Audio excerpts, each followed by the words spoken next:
Dudes and Dudettes, Mr. Theorist here, and welcome to another episode of Child Play Reviews. This is part 4 in the series. If you are new to this, what we are doing is we're breaking down each of the Child Play / Chucky movies, kind of talk about the plot, and then talk about how we felt about it, and then any cool little references, Easter eggs, or new rules that the movie universe sets for itself. We've done part 1, 2 and 3, which is Child's Play 1, 2 and 3, and now we're doing part 4, which is called Bride of Chucky. It is the first movie in the series that changes its name away from the normal name of the series, and you can tell why, but we'll talk about that when we talk about the plot of the movie itself. So, Bride of Chucky, what is it about? Well, the movie starts off with a policeman going to a police lockup, and he looks across all the evidence, which we'll talk about all the cool evidence stuff at the end of this episode. And he's searching for something. He eventually finds it, which is something in a black bag in a locker called, which is an unsolved case. He drives this to a location, and during the location, he gets a phone call from some girl. We don't recognise the voice. And she asks him if he's got it, and he's all like, yeah, I've got it, just make sure you got my money. He almost crashes, and she cackles to herself going, ooh, curiosity, almost killed the cat. And then when he's popped at location, he's waiting around, and then he dies. It turns out that the girl that was talking to him on the phone just killed him, and she pulls out stuff out of that bag, and it's the remains of something. He's not quite sure what it is, but we obviously know it's probably going to be the remains of Chucky, and she's so happy. She then goes back to her home. She stitches him up using new doll parts that she's got in a box, and then proceeds to voodoo awake his soul. It doesn't quite work. She gets a knock at the door, and some goth dude turns up, hands her a Polaroid, and she's like, oh my god, is this real? It's like, yeah, so real. How'd you do it? Did he scream? Talk about, sounds like a murder picture. But then she realises, oh, who wears black nail polish of this colour? And he's like, damn it, clearly he tried to fake kill himself to sleep with her. That's kind of the implication. She then looks around and notices that the place where she put the Chucky is gone. She then pretends to seduce the goth into sleeping with her to try and coax Chucky out of wherever he's hiding. Eventually this works, and Chucky kills the goth guy, ripping out his mouth ring and sitting on his face with a pillow, suffocating the guy. This then leads to Chucky, and we find out the girl's name is Tiffany. She is really happy to find him, he's really happy to find her, and then she's like, oh my god, I haven't stopped thinking about you ever since that day, the day you were going to propose. And he's like, what? He's like, yeah, the ring you left for me. Oh, that ring, yeah, that was somebody I murdered, it's worth like $4,000. You thought I was going to actually want to marry you, doing his evil Chucky laugh. She's like, really upset, then decides to throw him inside the crib that she's got in her little trailer, and he's like, what are you doing? Oh, if you're going to be a baby, I'm going to treat you like a baby. She then disappears. She then comes back with a box, and Chucky's like, babe, you know what I'm saying? I think that you were right, that we should get married. And she's like, oh, that's nice, okay then, let's do it. Rips open the box he brought with her. Turns out it is a doll dressed like a bride. And he's like, what's this? This is your beautiful bride. And then cackles to her, to herself, about him, and locks him back in the crib. He then plots, using the ring that she wrapped around the doll's neck, to break out the crib and kill Tiffany. He manages to do this by pushing the TV that she's watching while having a bath, and then decides to Uwe Dumbledore her soul into the bride doll. Kind of like a, haha, you're just like me now. They then like, oh my god, what are we going to do? But at the same time as this, we also have a side story of a couple who are trying to get together, but the girl's uncle is determined not to let her date basically anyone. At first, He gets tricked because this couple's friend pretends to be the boyfriend taking her out somewhere, but the cop has a best mate cop who decides to pull him over and pretend that they have been drinking and breathalyze them. They get caught. The cop is really annoyed and goes, "Look, you're coming home with me. Until you're 18, you're my problem. Your parents wouldn't want this. Then you can do whatever you like." Nice, dude. So that doesn't work. So she gets taken home. At the same time, Chucky and Tiffany are plotting because they're like, well, we need to be out of these bodies. And then this is where we get something new brought into the game. Chucky says, yeah, the only way we can go back to normal body is if the heart of something, I can't remember the last name, and he said it was around his neck when he died. Oh, was it? Was it now? Okay, movie. Alright then. And he says, without this, we cannot transfer into human bodies. Yeah, totally forget the rule. If you've been here since the beginning of the series, you understand the rule used to be that you reveal yourself to someone, they are the person you used to put your body into. Not this, you need this heart amulet thing to transfer your soul. But okay, we'll talk about more of that in a bit. And they're like, where is it? Well, it's in some place. It's a cemetery somewhere. It's kind of like a plot device to make them go somewhere else. It's like, your body's about to be exhumed, so we need to get to it now before like this happens. At the same time, the police are now looking for someone who has killed the cop and the goth guy, because Tiffany tricked one of the lads that live in a trailer park, who turns out to be the boyfriend of the couple. It's how they're all connected, and got him to place the truck into a trunk with the corpse in her car, and then she obviously drove it somewhere, and now the police think that maybe they've got a serial killer on their hands. She then rings up this guy from the trailer park on the phone, because she still sounds like Tiffany, and says, oh, I need these $2 to go to this place where the amulet will be. And he's like, okay, I'll give you $500 now and $500 on the other side, my friend will. He's like, oh, cool. And decides to use this, like, me and my girlfriend can use this to run away then. And this is the plot device on how the couple and Chucky and Tiffany will all be together. So he picks up the dolls from Tiffany's place, puts them in a truck, drives to the girl's house, picks the girl up and goes, look, I got $500, I can get a job, come with me, we can go. They're like, alright, let's do it. While they go to pack, the uncle sneaks into the van and decides to plant the pot, because he's going to use this to basically get the guy arrested. Chucky decides, you know what, I'm going to stab him. And Tiffany's like, have you got that thing glued to your hand? Come on, let's be more realistic. Let's be more imaginative here. And this is kind of where things have taken definitely a turn. Now it's a joke. Chucky killing people is basically a joke at this point in the saga. Again, we'll talk about that in a little bit. And he's like, okay, what do you do? Well, Martha Stewart says that you should improvise. I have no idea who Martha Stewart is. I think she's a cook though, because she's referenced a lot in American movies and TV. Definitely an American cook person, so yeah. And Tiffany sees nails. Like, aha! So the cop sneaks in, and they decide that they have the nails laid across where the airbag is. Chucky cuts a wire and the airbags fly and shoot into the guy's face. And Chucky looks and goes, huh, that looks familiar. Okay. The couple begin to come back, so they race to clean up and throw the guy into a compartment in the van, and they hide and they drive off. Along the way, they get stopped by the chief of police, who is the uncle's right-hand man, who stopped them at the beginning of the film, and he's like, Clearly, Uncle was going to place the part, and this guy was going to arrest them further down the road. And he's like, yeah. The couple's at this point really annoyed, and the boyfriend confronts him. The cop basically pushes him about, and the girl's like, you know what? I'm going to obliterate you one of these days.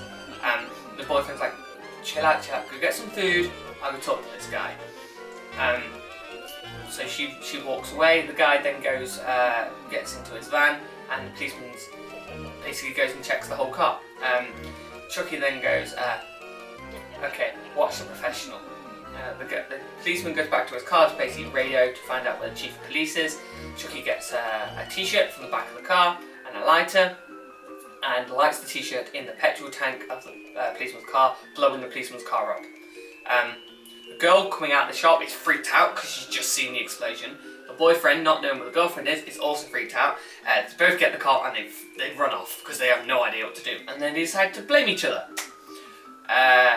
Because one doesn't know where the other one was, so they're both assuming the other one killed this cop.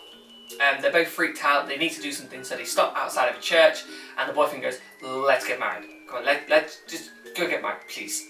They decide to get married. At the same time, while they run off, Chucky and Tiffany get freaked out because the chief of police is alive still. Because pins to the face don't kill you. He gets up and Chucky's like, don't screw with an original. Pulls out his knife and stabs him repeatedly and kills him. At the same time, when the nude went to get married, that night they are interrupted by a couple who are clearly just thieves who pretend to be a couple and steal the wallet. Tiffany then decides, oh, alright then, fair enough, because I think they steal the ring as well. And she goes to sneak into their room while they're sleeping together, grabs a bottle of wine, because there's a mirror above the bed, and she throws the wine into the mirror, shattering the mirror, and it falls and slices them into bits. While this is happening, the couple decide one at a time, because they both split off in different directions, to call their best friend, the one we saw at the beginning of the episode, to basically say to him, like, look, I think the other one did it. And he's like, oh, okay, why don't you just hand yourself into the police? Okay, just hand yourself into the police. Police are looking for you, they believe you did it, clearly you didn't, just hand yourselves in. Chucky and Tiffany then decide to sleep together, because now Chucky is anatomically correct in his exact words. And Tiffany says, wait, don't you have a rubber? And the worst freaking line in this entire movie, Chucky says, baby, I'm all rubber. And she's like, I thought you were plastic. Tiffany, shut up. And then you see the shadows, they start to have sex. It's a scene that was never needed in the Chucky universe, ever, never again. So then the couple the next day decide to drive off. Tiffany and Chucky drive off with them.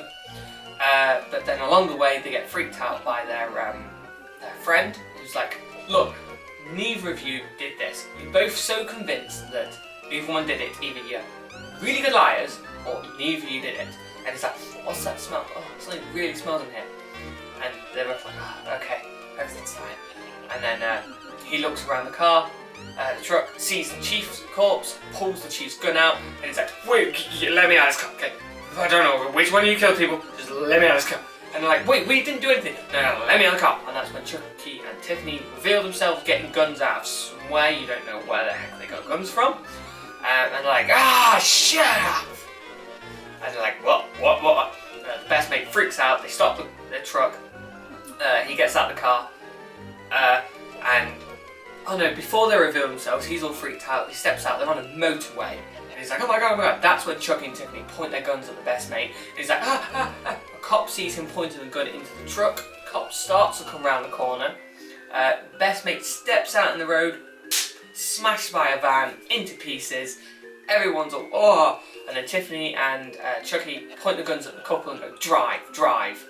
They drive off, and then Chucky's like, we need to get to the cemetery, but everyone's going to be looking for the van, we need to find something less conspicuous and comfortable.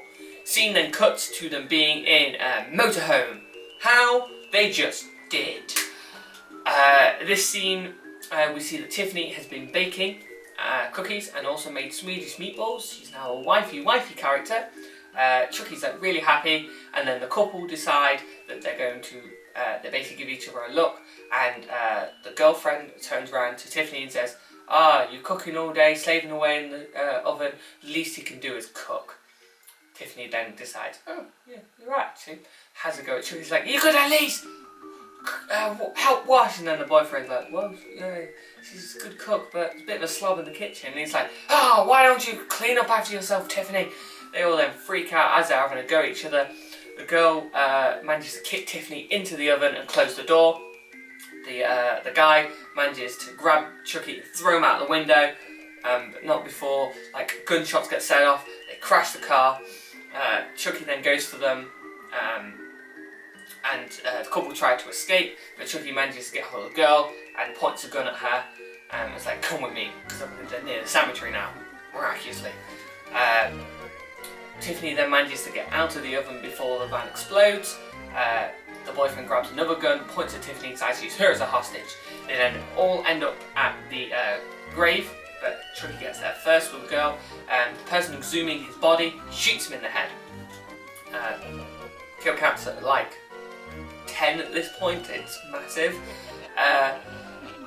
He then tells her to get him the amulet. She does, ripping his head off, and he's like, ah, didn't need to say that, you broke my neck. She then throws him the amulet. He's like, good. The guy then turns up, pointing the gun at Tiffany. He's like, give me her back, or I shoot Tiffany. They're like, okay. They decide to trade places. Tiffany's all burnt up at this point. She's stumbling around. She's not looking too good. She then comes towards Chucky. The girl walks towards the boyfriend. Chucky pulls out his knife and goes to throw it at her.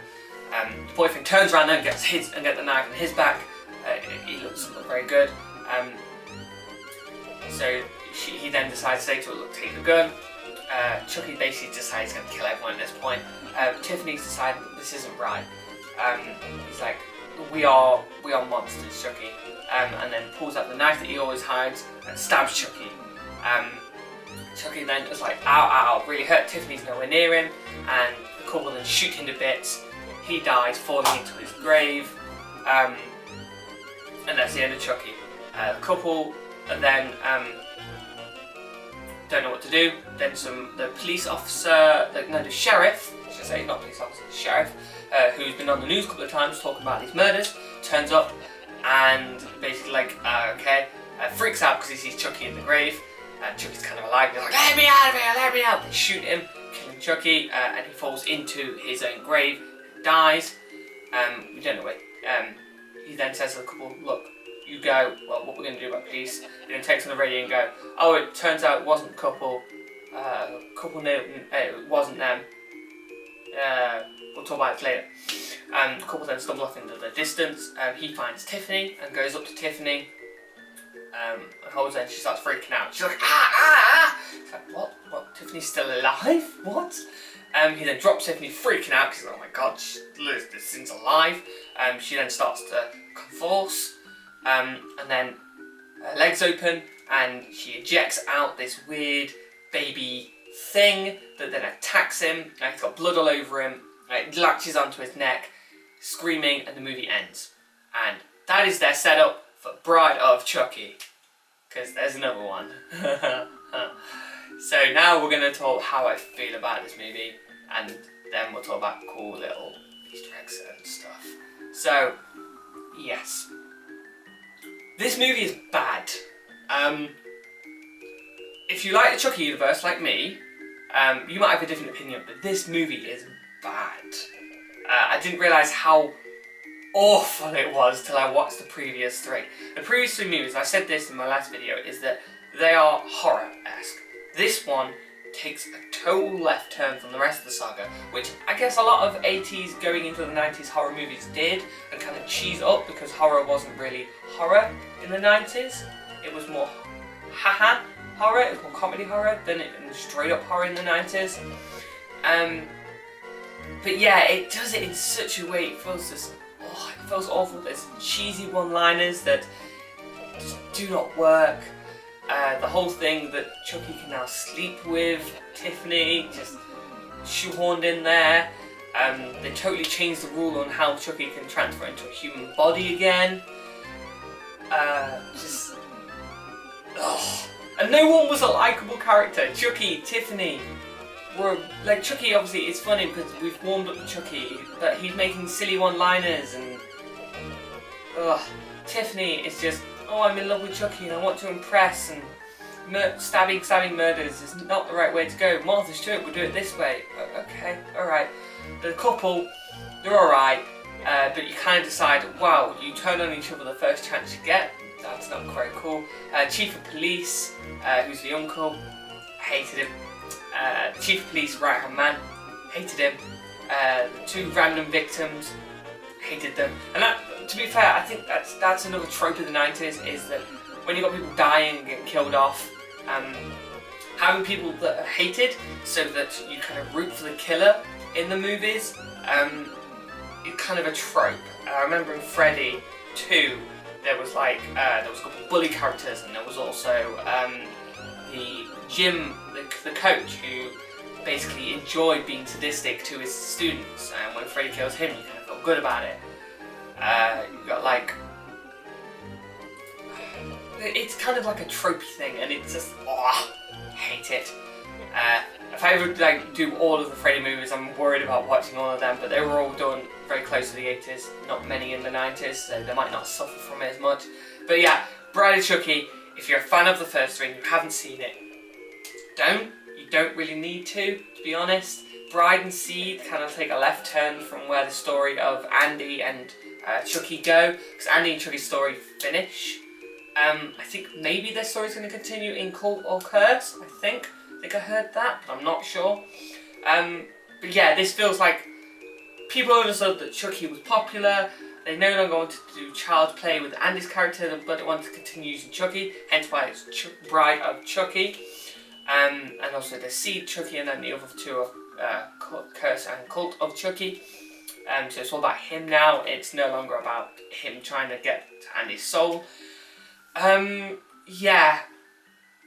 Oh, I just, after watching it, I felt like, it was not great. It felt rushed.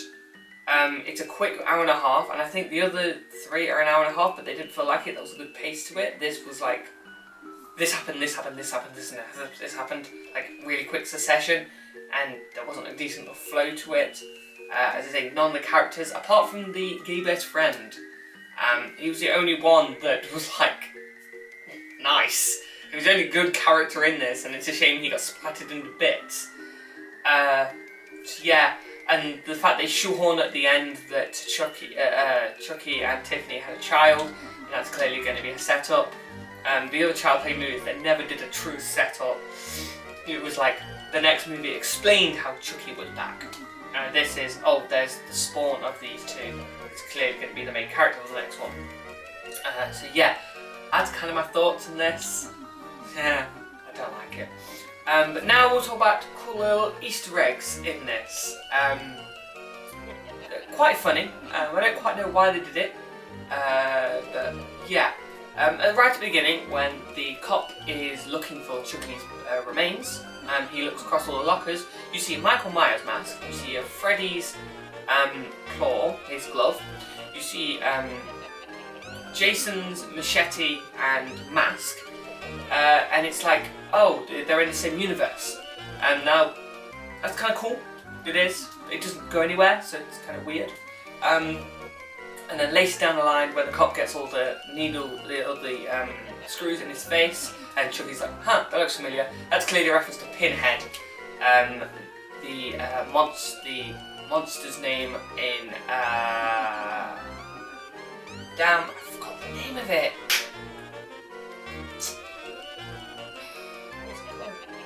not called Pinhead. I'm pretty sure the movie's not called Pinhead. But it's a horror movie where if you open a box, you're granted eternal pleasure. But it basically means that there are demons in this hell dimension that rip you into pieces, and you kind of, it happens in such a way that it's pleasurable. But then you can be brought back together with sacrifices from human body parts.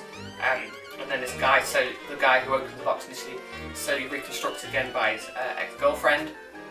And then he has his face is all patched up and there's pins in it, hence the name Pinhead. If you know the name of the movie, please put in the comments. I've seen the first one, I just can't remember the name of it. It's so long since I watched it. God, horror movie buff, and I can't remember the names of it. Damn it, I don't think it's called Pinhead. Pretty sure it's not called Pinhead. No. Pretty sure. Basically chatting myself here, trying to discuss. Yeah. Anyway, so yeah. It's all like connected into the same universe thing. Maybe the reason Chucky's like, I remember that, is he probably would have been dead during the release of the movie, so if anything, like, he knows Pinhead, kind of. Maybe, like, where he goes when he dies is that place. Maybe that's what they're getting at. But if you do like these kind of horror movies where they're a bit more comedy but they're more serious as well, there is a mockumentary you could watch that does kind of do the whole like, oh, these movies are all interconnected.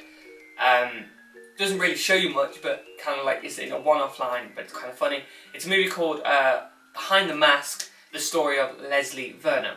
I recommend you go see it if you'd like horror movies that take itself seriously to a degree, but not 100% serious, but in a much better way than The Bride Chucky does. Recommend you go see that. If you get it on DVD, get it. It's really good. Don't think it's on any of the streaming sites, but you can probably order it somewhere. Amazon, at the moment, UK don't have it, but never mind. I'm basically plugging this movie.